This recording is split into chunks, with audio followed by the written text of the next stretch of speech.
खूप अभिमान वाटतोय.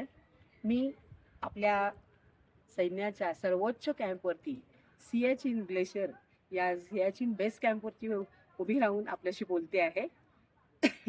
अतिशय एक वेगळा अनुभव, तुम्ही म्हणाल तर एक वेगळं भावना मनाची ही आज इथे आल्यानंतर माझ्या मनात निर्माण झालेली आहे.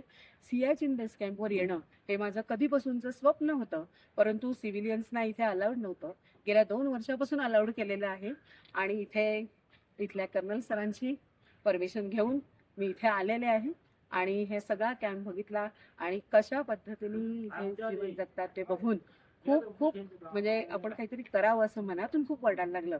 आणि इथे मी भाग्य समजते की आज मला इथे सियाचीन बेस कॅम्पला यायला मिळालं. तुम्हालाही जरूर ज्या वेळेला संधी मिळेल त्यावेळेला नक्की इथे या. जय हिंद.